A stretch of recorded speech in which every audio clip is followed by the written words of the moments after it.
Fort Penske may be another. It just so happens they both came within weeks of each other. Take a look at these numbers. Penske's appeal will be heard Wednesday after working in the gray area in terms of the rear end housing on the 2 and 22. So how is Penske preparing for their appeal? Well, for answers, we turn to Tony Rizzuti. Hey, Danielle. Yeah, I talked to one of the officials at Penske Racing today, and they're going to choose to publicly keep their strategy on this appeal close to the vest. But here's what I'm hearing. They're going to attack this appeal in two phases.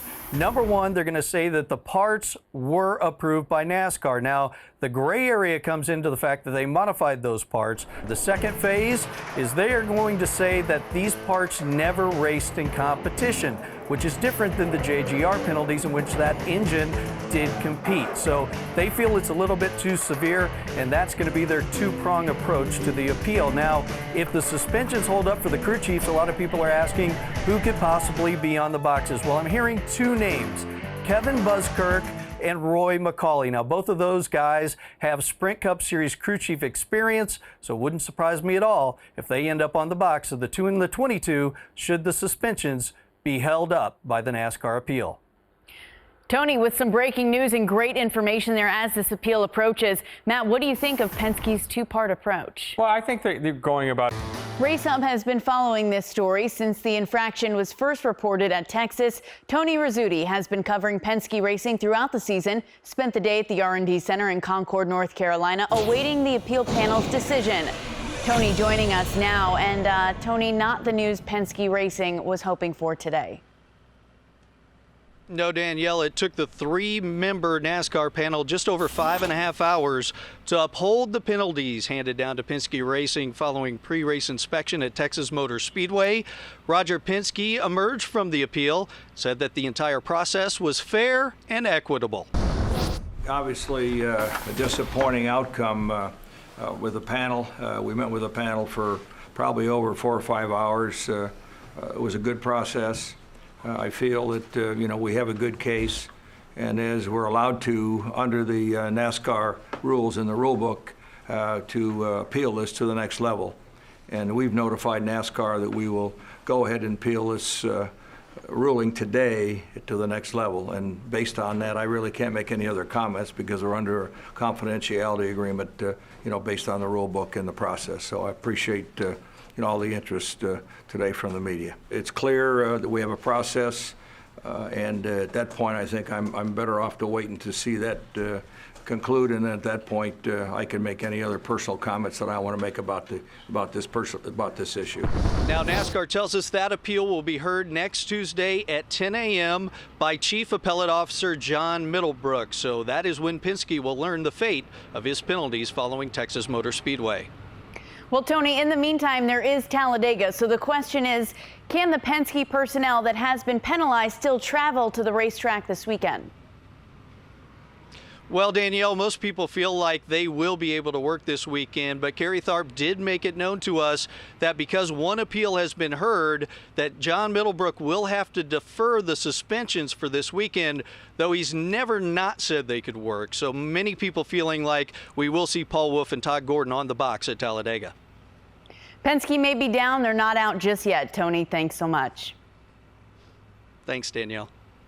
Joining us now, Nate Ryan from USA Today. They wouldn't return to the track until Sonoma in mid-June.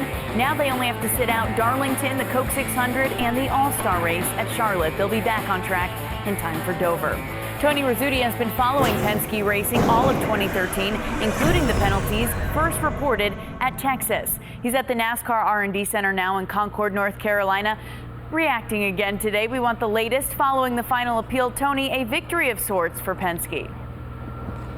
Well, Danielle, today it only took Chief Appellate Officer John Middlebrook 3 hours to deliver that verdict. And Roger Penske smiled when he heard it read, and he said he's very happy with the outcome, especially for a sport that's built on innovation. All of us try to innovate in areas that are not defined in the rule book. We were in that area, and to me, at this particular time, we'll go to the track at Darlington without our key members. Obviously, we have a real strong bench. I think the most important thing is this is over. This has been 2 or 3 weeks of constant questions. lots of emotion coming from the team members, from the media, and, from the folks that are part of Penske Racing. I think it was a good outcome for everyone, and as I said earlier, we're going to move on. Penske went on to say that despite NASCAR upholding the points penalties, he feels like there's still plenty of time for his teams to get back into the title hunt, and he felt that the chance to sit across the table from Middlebrook and NASCAR's John Darby explain and debate their appeal feels like that was the difference in today's hearing. Yeah, still a lot of racing left, and they'll have both their crew chiefs for most of those races. Now, Tony, what was NASCAR's take after hearing the ruling? Well, Danielle, I talked to NASCAR's Director of Communications, Kerry Tharp, and he said that they respect the decision and that ultimately it was John Middlebrook's call. He also went on to say that there are no winners or losers in this appeal, but he feels like the penalties that were upheld send a message to all the teams that NASCAR is going to enforce a fair and balanced garage area. Tony, did Penske name replacement crew chiefs on the 2 and 22 for Darlington and Charlotte? Danielle, he said that they have a plan in place and it will be decided later this week. He said he has a very deep bench, but my sources are still giving me the names of Kevin Buskirk and Roy McCauley. Now remember, McCauley won the 2008 Daytona 500 for Penske with driver Ryan Newman, so he brings a winning attitude to the pit box when he gets there at Darlington. Thanks so much, Tony Rizzuti, with the latest on Penske's appeal. Thanks, Danielle. For more on... And by Castrol Edge Synthetic Motor Oil, driven stronger. It was a brutal day for Hendrick Motorsports. 3 of the 4 cars failed to finish the race, and a blown tire late for the 48 sent them from 2nd to 28. Here's the reaction from the 4 stunned stars. Kind of shocked because we didn't have any issues, and I think all of our cars were fast. There's a silver lining in it. At least we weren't running 25th with problems. That makes it all the worse. But we have fast race cars, and I'm proud of everybody at Hendrick. But I thought we're going to be able to give Jimmy a run. He was probably the best car out there. It's frustrating, but you'd rather be leading the race than running in the back and have problems. So at least we were strong. This season we're having is just unbelievable to me. We're at times struggling to get the speed, and then when we get the speed, we struggle to finish because of stuff like this. Something broke. I don't really know. I would say it was a tire that went down, but I don't know for sure. So I just was going into the corner, and then it boom and turned right, went straight in the wall. It was a hard hit. Jimmy's going to be tough to beat. I thought it was going to be between me and him, so it would have been a shootout. It's been a long time since Hendrick Motorsports has seen the type of attrition that bit them yesterday in Michigan, 2005 to be exact. For more on the sources of the team's problem, here's the Motor Racing Network's Tony Rizzuti. Tony? Hey, Steve. Yeah, devastating is a word I've heard a lot about the finishes of the 4 Hendrick cars at Michigan International Speedway. But I talked to the team this morning, and they say that's way over the top. In fact, Dale Earnhardt Jr.'s crew chief Steve Letarte said that sometimes the leaderboard doesn't tell the whole story. In fact, he says that their cars had head and shoulders more speed than anyone else. And really think about it. Casey Kane was one of the fastest cars all day long. He cut it right front. Of course, that was when he had just got tires, so they feel like he ran over something there.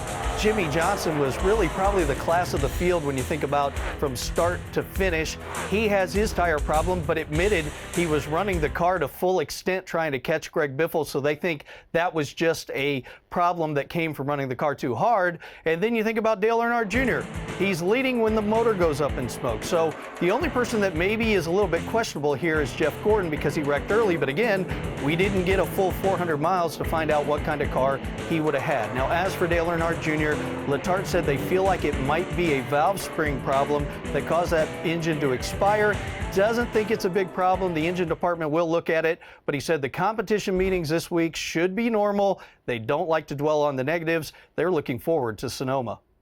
Thanks, Tony. Great insight. Sounds like Steve Letarte not too concerned. The 88 team, Dale finishing 37th yesterday, falling 3 spots to 7th. Jeff Gordon falling further than that, 5 spots to 16th. And Casey, you were right there on track when the 24 and 51 got together. Yeah, it was. Face criminal charges. Details on a possible civil suit or settlement were not addressed in today's press conference. MRN's Tony Rizzuti has more from the shop. Here at Stewart-Haas Racing, a gray, sterile backdrop to what was a somber look into how Tony Stewart is feeling and what the last several weeks have been like for the three-time NASCAR champion. Now, about 60 media members were in attendance, along with Stewart-Haas Racing Executive Vice President Brett Frood, longtime business associate Eddie Jarvis, and Kevin Harvick's crew chief Rodney Childers. The room was quiet, eerily so at times, as Tony Stewart answered questions about anything not related to the specific details of what happened in the accident. And while Stewart was probably very well prepped, it felt like that this was the real Tony Stewart, that these were his words and his emotions. In fact, his voice cracked several times when he talked about the support he received from fans, friends, and family, really the entire NASCAR community. And by no means was this the old Tony Stewart. In fact, he even admitted that what was normal for him in the past may never be again, but he felt like this was a big step in the healing process and that over time, things will get easier. Tony, thanks. We welcome in Larry McReynolds for more on Tony Stewart and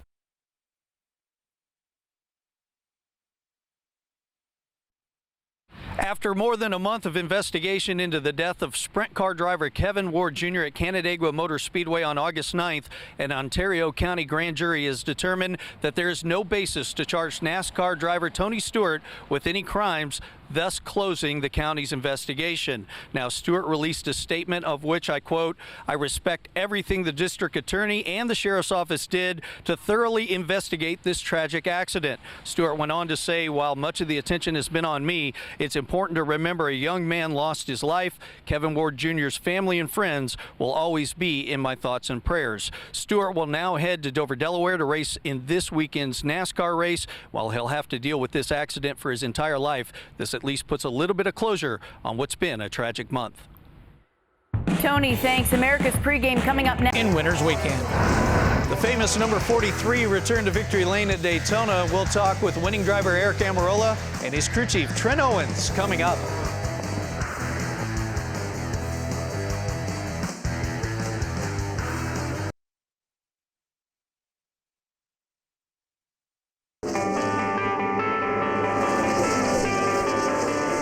Coming down the front straight. Here they are, Sam. They will come across the yellow line just about together, but Petty had the lead.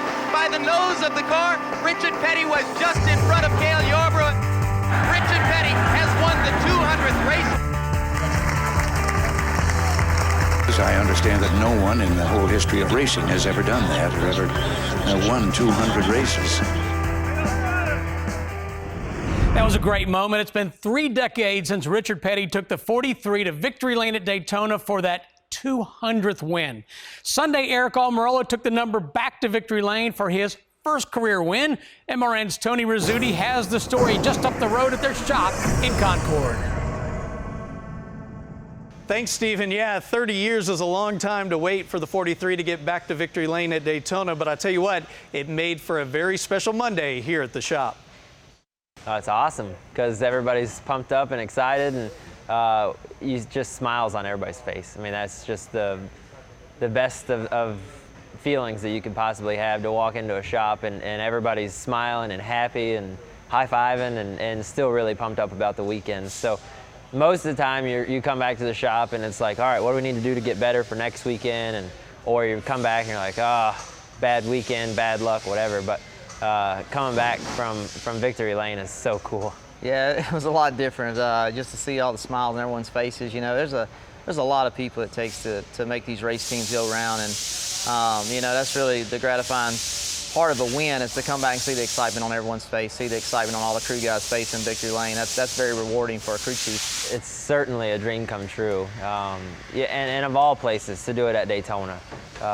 You know, an hour and 45 minutes from Tampa, Florida, my hometown, and I grew up sitting in those grandstands watching Daytona 500s and Firecracker 400s, and I have so many good memories of being around that speedway and just the awe of thinking, man, what would it be like to get to race here? And now not only do I get to race there, but I took the 43 car, the most iconic car in our sports history, to victory lane at Daytona. It's just so surreal, so special, and we've been taking it all in. Hey, Jay, what's it like? I mean, what are the emotions like for a guy who gets his first? the boss's perspective. Austin calls him Pop-Pop. I think Tony Rizzuti will just call him Richard. Let's check in at the NASCAR Sprint Cup Series Media Tour one more time in Uptown Charlotte and get RC's take. Tony, take it away. Thanks, Danielle. And yeah, RCR, a little bit different look here in 2014 with Kevin Harvick and Jeff Burton moving on, Austin Dillon coming onto the team, Ryan Newman. It's a little bit different this year. RC, excited? Yeah, I really am. We've did so much in the off season, adding a lot of engineers, putting on some more technical partners, and really excited. Eric Warren's been there for a little over a year now, and the stuff that he's put together really started paying off last year, and couldn't be more excited about this coming year. Yeah, you bring in a great veteran like Ryan Newman to the team. What do you expect him to bring in 2014? Well, I mean, he's an engineer himself, and I think with all the engineering, the way we're going with that, I think he's going to be a big positive for us. And everyone knows he's a hard charger. He'll get the job done in the car, and I think he can help Austin, and so will Paul. I'm really excited about having Paul back again this year. Man, we just got to finish that last half of the season. He's always there the first half, and this is a year for him to be in the chase. And I know you're thrilled to bring in your grandson, Austin Dillon. Now, he'll be a rookie this year. What do you think will be the biggest thing he needs to overcome in his rookie season? You know, I just think this is going to be the largest, one of the best rookie seasons we've had in many years with all the drivers moving up from nationwide and truck. I think it'll just be going into different tracks, racing with the different guys. He's raced with a lot of the top Cup guys in the nationwide and the truck series. So I've got confidence they'll do well with Gil Martin. Gil Martin will really help him a whole lot as well. And obviously a lot of attention about the three coming back to the Sprint Cup Series. How's the response from the fans been from your point of view? It's probably been 95 to 98%. You're not. That's the thing about life. Everyone's got an opinion, and we respect the opinion of the fans. But now our job is to go out and do a great job and let all the new fans, the young fans that didn't get a chance to see Dale Earnhardt and didn't get a chance to see him at the racetrack, be able to look it up and understand what a huge impact he's made on this sport, and to be able to run it today, couldn't be more prouder. Yeah, I'm excited to see it when we get back to Daytona, see the three on the track again. Danielle, Richard Childress Racing, one of those teams we're going to keep a close eye on in 2014. Yes, sir, Tony. Thanks. Coming up, we look back. Cold, wintry day in Uptown Charlotte. Day 4 of the NASCAR Media Tour. And the biggest announcement coming this afternoon. We just told you about it. NASCAR going to make complete changes to its playoff format. We have got full coverage over the course of the next hour. MRN Radio's Tony Rizzuti, Steve Burns down at the Convention Center in Uptown Charlotte. Steve, we would begin with you and get your reaction to NASCAR's announcement from today. Adam, when NASCAR Chairman Brian France and many of the executives walked down that hallway to make their announcement, it had the look and feel of something very big happening. And when Brian France made his announcement, he said these new rules will help define the future of the sport. I think he was right. Is everybody on board? Time will tell. We'll talk to Jeff Gordon a little bit later on. All right, we look forward to that, and not only hearing from Jeff Gordon, but also Mike Helton and Brian France in this afternoon show discussing what today's news means for the future of the sport. But now we go back to Tony, who is attempting to take the temperature of the NASCAR community on this new playoff format. Tony? Adam, many here at the Media Tour called this the biggest points announcement in history, as NASCAR Chairman and Chief Executive Brian France went to the stage to present the future of the Sprint Cup Championship. So here's how the new championship format for the NASCAR Sprint Cup Series will work. First, the chase grid. Essentially, our playoff bracket will now expand to 16 drivers. And they'll be all set at the conclusion of the Richmond event. Winning races will be the primary criteria to qualifying for the chase grid, with the season-long leading points leader as a secondary and only other criteria should there be fewer than 16 winners in the first 26 races. The first 3 races of the chase will now be known as the Challenger Round. A win in any of these races guarantees advancement into the next round. The leading 12 drivers in wins and points will advance after these races, while the lowest 4 drivers will be eliminated from the championship. All points will then be reset for the next round. The next 3 races in the chase will be known as the contender round. 8 more drivers will advance, and 4 drivers will be eliminated after the 6th race of the chase. Again, a win in any of those events advances a driver to the next round. The next 3 races will be called the eliminator round. 4 drivers will emerge from this round out of Phoenix to compete in the championship event. Race winners from the eliminator round and the fastest or the least, or the highest rather, remaining points earner. The final event, excuse me, the final event of the season will settle the NASCAR Sprint Cup Championship. No math, no bonus points for leading laps, previous wins. It's going to be the first of 4 drivers to cross the finish line. And that'll define the NASCAR Sprint Cup champion. And you know what? That's as simple as it gets. So an emphasis on winning, a bracket-style elimination, and a 4-driver winner-take-all in the season finale at Homestead Miami Speedway. AA, whether you love it or hate it, to use the most popular word here at the media tour, it should be exciting. Without question, Tony. So once again, we remind you of the details. Contending for Rookie of the Year honors in 2014. This is shaping up to be the best NASCAR Sprint Cup season we've seen in a long time. Hashtag change is good. Now we head back to the Convention Center and Tony Rizzuti. Adam, it was a big day here at the media tour, NASCAR Day, with several announcements being made. Joey Chitwood from Daytona updating us on the new Daytona Rising project. We met the new class in the Drive for Diversity program. And then Brian France had the big announcement about the shakeup to the points system.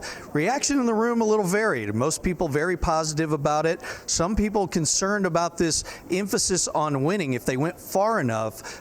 Several examples of where a driver could actually not win a race but make it into the playoff, continue to advance and ultimately win the championship without winning a race. Brian France said, well, that could happen it could happen in any other sport. So not too concerned. They feel like they picked the best scenario to get a winner at the end of the year. And talking to some of the other people in the media, they said, you know what, I didn't really like the chase when it was first introduced. I gave it a chance. It grew on me. I like it. Many people willing to give NASCAR a chance to see this through, to see if it is the ultimate way to crown a champion. And Steve Burns, I know you're with the man who made that announcement. Thanks very much. Joined now by NASCAR chairman and his wife on the birth of their son, Caden. MRN's Tony Rizzuti is in Concord, North Carolina, with more on Penske and those front.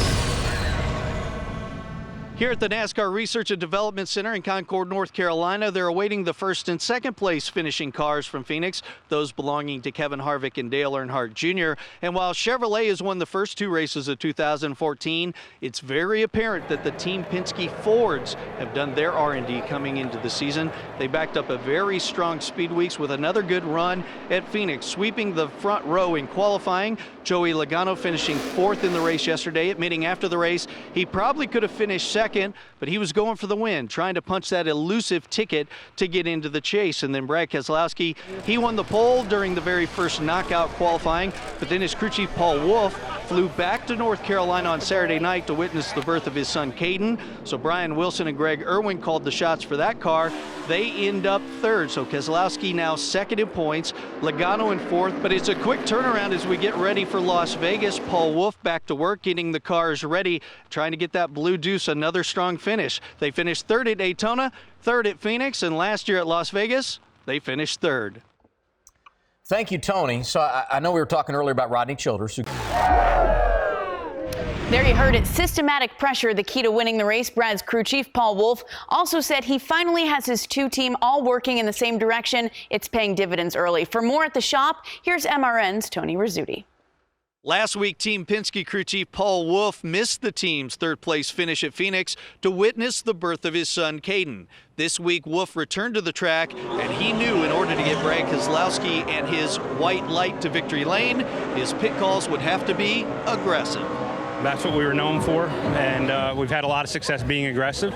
And a couple of those calls today were a little aggressive, but felt like that's what it was going to take to win the race. And we had a great car as well. And how about the weekend for the captain, Roger Penske? On Friday, his car's sweep knockout qualifying with Joey Logano getting the pole. Then on Saturday, Brad Keselowski holds off Kyle Busch to win the nationwide race. Oh, meanwhile, back at Augusta National Golf Club in Georgia, Roger Penske gets a hole-in-one on the 4th hole. Then Sunday, Brad Keselowski able to snatch the win away from Dale Earnhardt Jr. for the Vegas sweep. All in all, not a bad weekend, not bad at all. Tony, thanks. There's a battle at the top of the points between BK and Dale Earnhardt Jr., your top performers through 3 races. Thanks, Danielle. Plenty of off-season changes at Stewart-Haas Racing. Plenty of questions coming into 2014 as well. It hasn't exactly been perfect, but SHR has won a third of the races so far. For more on their most recent triumph, we go to the shop at MRN Radio's Tony Rizzuti. Kurt Busch ended an 83-race winless streak with his victory on Sunday, and the man that guided the team to the win, Daniel Knos, well, he holds a doctorate in engineering from Virginia Tech and used to spend his college days in those same Martinsville Speedway grandstands. Martinsville, I can't believe it. Thank you, guys. I never would have thought after 2 years that have been here. Great job, Daniel. Great job, everybody. We got a really great bunch of guys here, and we preach to them all the time that you win races at the shop by building great cars, and the track is really just about execution. So it's nice to come back and get with the guys that build us such a great race car.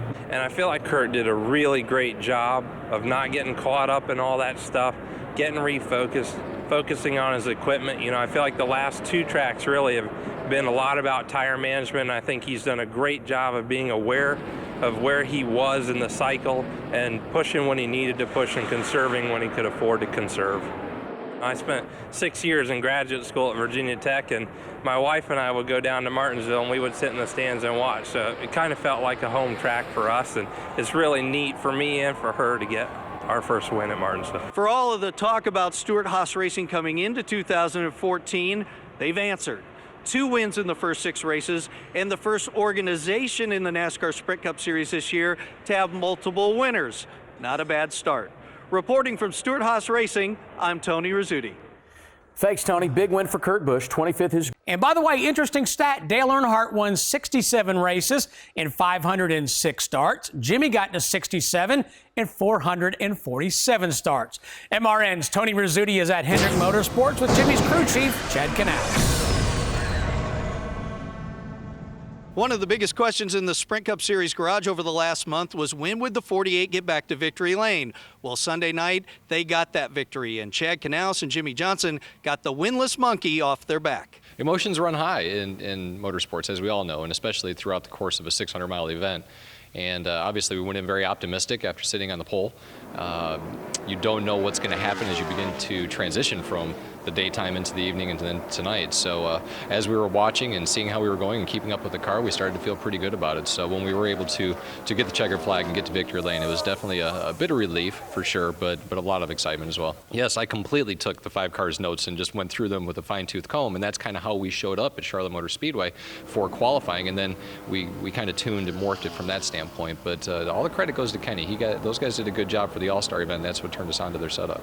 I think we've got a lot to learn yet. We're definitely making improvements with the SS. I think the rules of the packages they came up with this year, I think it definitely plays in the hands of a certain type of driving style. And Jimmy's learning a lot. I think 600 miles at Charlotte paid huge dividends for us. I think it really gave Jimmy an opportunity to get out there and really race and relax and get a feel for the car. So I think that was a big help for us. So I think as we start to hone in on it and we improve our race cars, these next few months are going to be pretty important for us. But I'm very optimistic that we're going to get our hands around it. So now 3 out of the 4 Hendrick cars with a win, the only one without a victory, the 5 of Casey Kane. At Hendrick Motorsports, I'm Tony Rizzuti. Helps to have talented teammates, Tony. Thanks. Great to hear from Chad Canals in the piece. He gives a lot of credit to the 5-team, Ray. But big picture, do you think Chad, Jimmy, and the 4 best ever finished in the Cup Series? Second top 10 to date. Big picture, we say, right, in the midst of her second full-time season. Now 57 Cup starts under her belt. Tony Rizzuti has more on Danica's top 10 run at Stewart-Haas Racing. Thanks, Danielle. And yeah, everybody's been waiting for Danica Patrick to put that full race together, including the driver herself, and she did that Saturday night at Kansas Speedway. Weren't great in practice, but we came through in qualifying. Smart about the changes. Gibson did a good job in making changes for the race, and it was good from the get-go. And I think what says even more is that, you know, two things. It was really good on restarts, and it was really good when it wasn't quite right, and really good on long runs. And I think that just goes to show that this is a new car, and they built a great one. And we got more of these coming. That's the even better news. I've always believed in myself. I've always believed that in the right situation with a good car that I can do it. And I tell you what, it says with all respect that it's little moments like when you drive by Jimmy Johnson on the outside, stuff like that is what makes me really proud of myself, and little moments like that give me a little bit more confidence. And now let me welcome in the crew chief of the number 10 GoDaddy Chevrolet. That's Tony Gibson. And Tony, you heard Danica say how excited she was about the great run. You guys had to work on this car, but once you got it right, she drove it right to the front. We're so proud about Saturday night. I know, you know, Danica, she's worked really hard, and, you know, she's harder on herself than anybody, but she proved to all the fans and you know, all the people who don't think she can do this, that she can run up front and she can win races. You've worked with some of the greats of the sport, Alan Kowicki, Bill Elliott, Dale Earnhardt Jr., but that relationship between driver and crew chief a little bit different. Here, more of a mentor, more of a coach. How has that relationship evolved over the last 2 years? Yeah, it was a little tough at first. You know, I had to get over the part of, you know, does she really want to be here? Is this what she wants to do? Or is it all hype and everything? And it didn't take us very long to realize that she's in it to win it. This is what she wants to do. Her heart and soul is poured into this. So we quickly got on board with that as a team, and we've worked really hard, and we saw a lot of success, and we've seen some really bad times. So when we knew we were going to go through that, but my job was to try to keep her and the team, you know, even keel. You know, keep everybody. When we have good days, you know, you need to enjoy those, and but when you have real bad days, you got to find a good positive throughout the day to bring everybody back up. This place right now is just so excited, and it's just getting better and better. And you know, we have some really good drivers here, and that kind of translate over into helping her and helping us, and just having the support of your teammates, man, is incredible. That bleeds over into confidence in the team, and that'll bleed into confidence this weekend, I hope, and we can keep this rolling. Yeah, it was a great run at Kansas Speedway for Danica Patrick. Of course, next, she'll try to race her way into the All-Star race at Charlotte Motor Speedway. Reporting from Stewart Haas Racing here in Kannapolis, North Carolina, I'm Tony Rizzuti. Back to you, Danielle. Tony, thanks. We joke about Tony Gibson that he's country, Danica's rock and roll, he's fish stick, she's caviar. But overall, looking at Tony's resume. Coaching Dale Earnhardt Jr. to the win. Now, Steve is heading off to the broadcast booth after this season. He also said Monday, no truth to the rumors that he might change his mind. For now, he's focused on winning races. MRN's Tony Rizzuti was with him today. Hey, thanks, Steve. And with Steve Letarte coming off the win at Pocono, your second win of the season.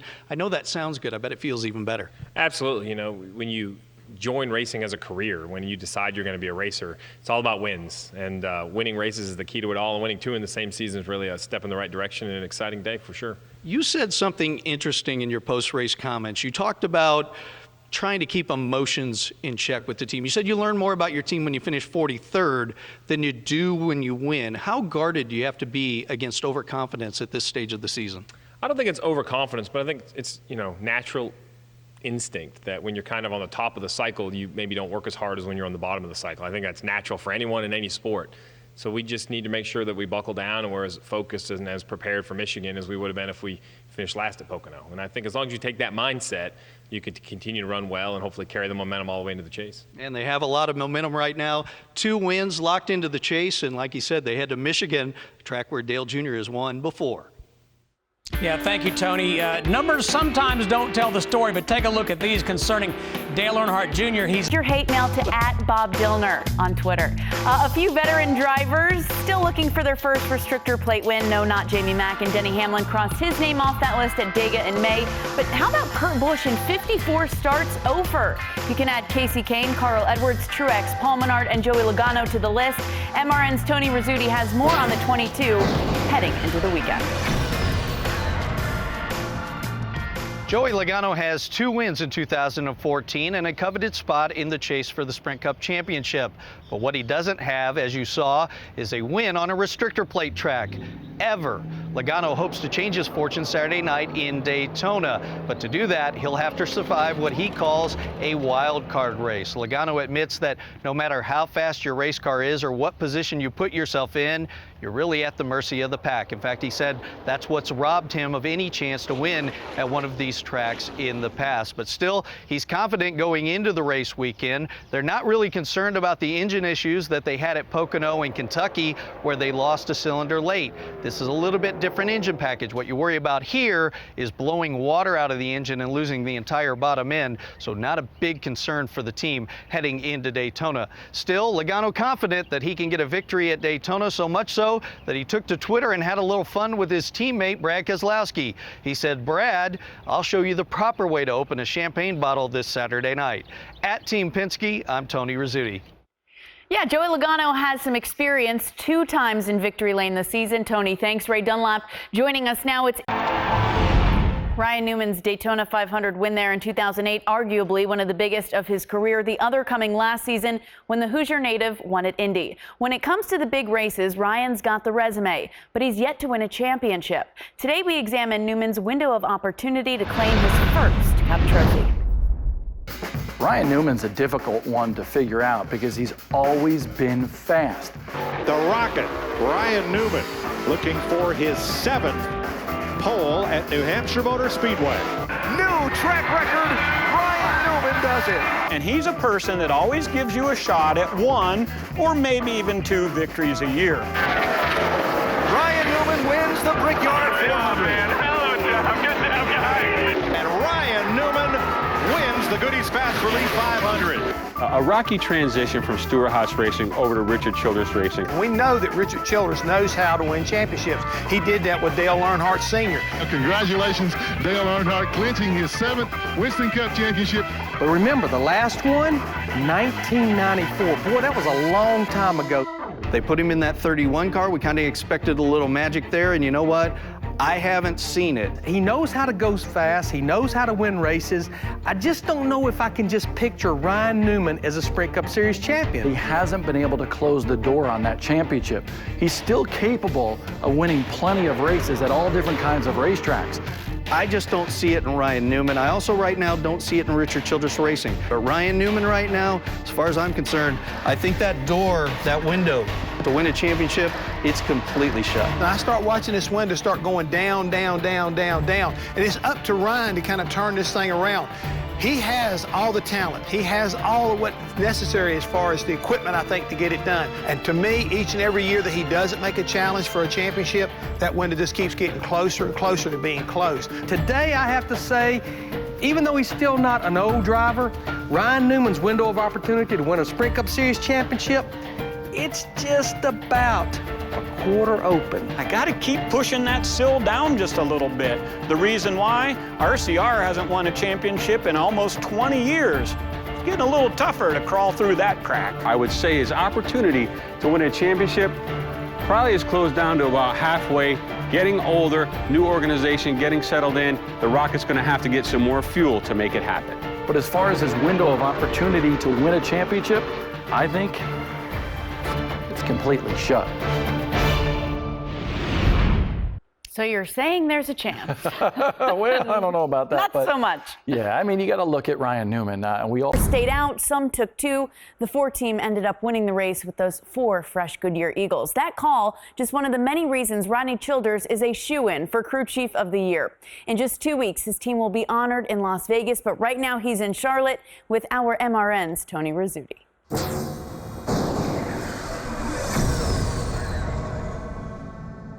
Here at Stewart-Haas Racing, the celebration continues as Kevin Harvick left for Homestead Miami Speedway as a contender, and he returned home as a champion. I think the biggest thing was he looked at me and said, we did it. And that was our goal, you know, from day one was we wanted to do this together to win a championship. He wanted to come here, I wanted to come here, and we wanted to get the right group of people behind us and go after a championship, and that's really what it's all about. It was a lot of fun to be able to give each other a hug and just to move on and just to realize that we've accomplished something that a lot of people never will. This chase was definitely very intense. The last 2 weeks, especially Phoenix and then Homestead, there was just so much emotion, so much intensity. So it's like now you're just a big sigh of relief. It's over and we got the job done. It's a really great feeling. I mean, this is what we all work for so hard, all these hours throughout the years. And put their families through a lot, and it's just very satisfying for the whole team, the whole family. These guys have just worked so hard this year, and just getting to bring him out here and see the guys today, and thank all the guys at the shop that couldn't be there with us last night, and getting one last look at the car, letting him play with the car. It's awesome. For Kevin never winning a championship, I mean, this will be one for me that I'm never going to forget this. You don't forget any of them, but this one's special for him and Delana and their whole family. He tried for so long, and to finally get it, it's awesome. Now, as for the car behind me, the word came straight from the top. Tony Stewart saying, nobody touch it, nobody clean it, nobody get near it. At the end of the day, that 4-car may be the biggest trophy from Homestead Miami. Tony, that's great stuff. Thanks. A lot of great racers there and a baby broadcaster, it seems like, too, fighting for that Fox Sports 1 mic. Tony, thanks. There's so many great ways to dissect this championship. And Rodney Childers